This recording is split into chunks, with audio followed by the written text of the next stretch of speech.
Homage to the Blessed One, Noble One, the rightly self-awakened One.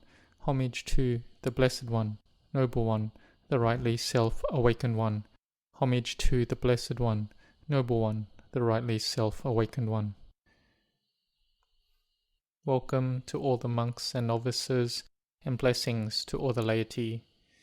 We are all interested in learning Dhamma through studying and listening to Dhamma at appropriate times and occasions, such as listening on important days in the Buddha Sasana, the Buddha's dispensation.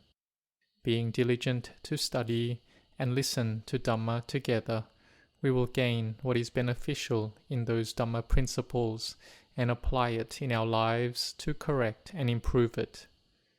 And listening to Dhamma is a tradition of all Buddhists, whether in Thailand or in other countries. We listen to Dhamma teachings because it brings us benefit. Though in the past, most of the laity would listen to Dhamma in order to gain merit. When it came to the lunar observance days, they went to listen to Dhamma. They would take the moral precepts and ask for a Dhamma discourse by the monks and listen to Dhamma. And if you ask them what they listen to Dhamma for, they may say, in order to gain merit. So they would sit and listen, and the Dhamma speaker would talk on different subjects, and they would listen, but not really understand. Those listening, they did so to gain merit. When they heard the sound, they called it merit. This is called listening to Dhamma to gain merit. But in later generations, our education has improved. The way the laity feel and think has gone in the direction of prosperity and reasoning. So listening to Dhamma has expanded to search for causes and reasoning. In the present day, people should listen to Dhamma to find causes and reasoning for the arising of wisdom, in order to know what is what. One is asking, what do we listen to Dhamma for? And after listening, what do we get from it? What are the benefits of it? As our mind is one who is learning, so we learn in this way. So in the past, when all the monks would give sermons, they would read from the suttas or books for us to hear. But nowadays, there are a lot of people who have a high level of learning. They may even be more well-read than the monks. The newer generation can find scriptures or books themselves. Or nowadays, they're able to get a lot of knowledge from the world of the internet. And we may even listen to Dhamma and get drowsy whilst listening. We might even avoid it. And the monks who are ordained, they aren't really fluent in their words and delivery. They may not read it correctly, and people may even get annoyed, which means that it has no result at all. So we have to be interested in listening to Dhamma, being determined to listen. Or we may try to use our thinking to follow what's being said. When I was with Venerable Ajahn, he said that if he was teaching wrongly, then keep listening. If he was teaching correctly, then listen to it first. Take it to contemplate, but don't yet believe it. Just listen to it first. One with wisdom shouldn't believe easily. Even when the Lord Buddha gave a Dhamma talk to Venerable Sariputta, the right-hand chief disciple foremost in wisdom, and when this talk was over, the Buddha asked Venerable Sariputta, "Do you believe what I have just taught?" And the Venerable Elder Sariputta replied that he still did not believe yet. He would take it first to consider, investigate, and go over it, to reflect on it first, until he would believe it. The Lord Buddha said, "That is correct, Sariputta. You have to take it to contemplate first. Those with wisdom should not believe easily." Therefore, listening to Dhamma, we listen, take it in, and take it up to contemplate. Sometimes Venerable Ajahn Chah would teach that even if a novice monk said something correct, according to Dhamma, then it's worth listening to. So listening to Dhamma is not just listening to only monks. Even if we are with our friends, and our friend speaks according to Dhamma, then it's worth listening to. Novices or lay people may sometimes say something that is worth listening to, and the monks living with them can take it to contemplate, and it may lead to the arising of Dhamma. For one with wisdom, this is the case, even if it is from lay people who have various negative behaviors arise. Like when Venerable Ajahn Tongrat taught an elderly woman to give alms. The elderly woman got very angry and said, "Who is this crazy ghost?" The woman did not want to give alms, and he was teaching her how to give alms and to make merit. The elderly woman was angry, and so Venerable Ajahn Tongrat bowed down. He bowed. And somebody went to criticize this to Venerable Ajahn Mun, that Ajahn Tongrat had bowed to a lay person. Ajahn Tongrat replied that it wasn't like that. He was bowing to the Dhamma, because that elderly woman became so angry and scolded him in various ways, but he was not angry in return. Instead, he bowed down and said, "The Dhamma has arisen. The Dhamma has arisen." It was like this. So if a person has wisdom, they will be able to teach their mind. The wisdom will help the mind to not have suffering arise. Then we will always be able to listen to Dhamma. Like when Venerable Ajahn Chah said that wherever he went, he was always listening to the Dhamma of the Lord Buddha at all times.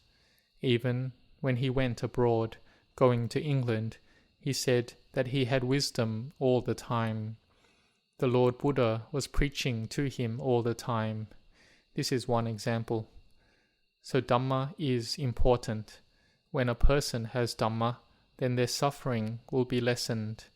This is learning and practicing Dhamma, contemplating Dhamma, listening to Dhamma, training in Dhamma.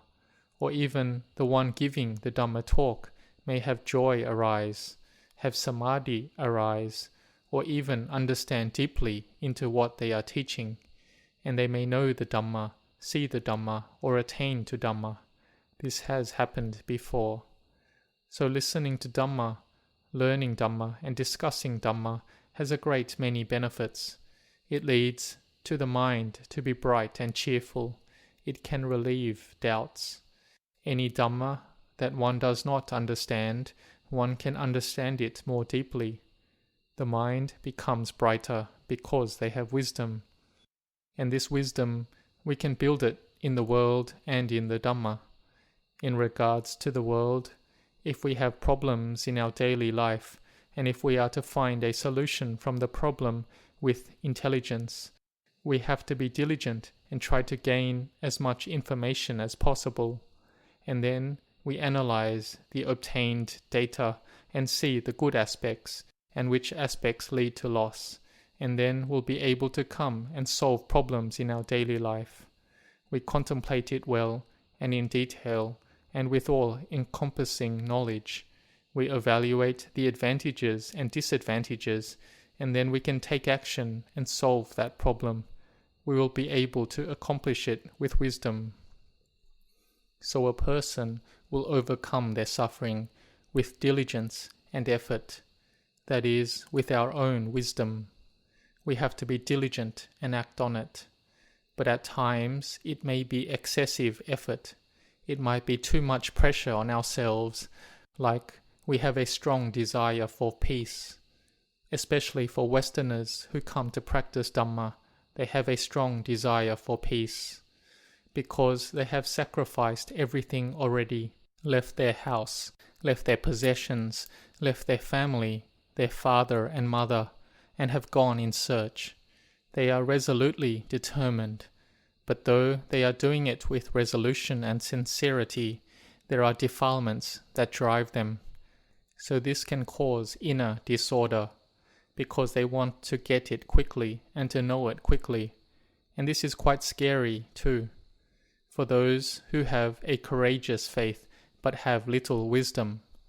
Venerable Ajahn Chah said, "Be careful, don't punish yourself too much. This is catching the wrong culprit. The real culprit is not in the body, it's in the mind. You have to try to do it first. Don't punish yourself too much. Don't expect too much. Just do it, just the right amount. This right amount we have to learn for ourselves. Just sleep the right amount. Walking meditation and sitting meditation and eating the right amount. Speaking the right amount. This we have to gradually learn in our Dhamma practice. But if we practice with desire that pushes us, then when we aren't able to get it, this will lead to another type of defilement coming up. It is the one that does not want to have, does not want to be, does not want to get. They want to get peace, but they don't want to have troubles. This then pushes our minds further. We practice for peace, but after we practice, then the defilements push us to be more troubled. We have to be very mindful of how our mind is. Sometimes we want to be alone and go off by ourselves and practice meditation to the fullest. When we go to do it, the mind again is all over the place. It's not calm. When compared to doing the Kawat Patipada, the daily monastic routine, doing morning and evening chanting, doing the duties and responsibilities with mindfulness and awareness, this is even better. But if we keep practicing and our heart is joyful and bright, it has gained a certain level of calm, and then we go off to be alone, then this will help a lot, because bodily seclusion will help the mind to be calm and secluded. It helps us progress, because when the body is alone, it promotes our inner peace. It encourages wisdom to arise. So may we be very careful of this in our practice.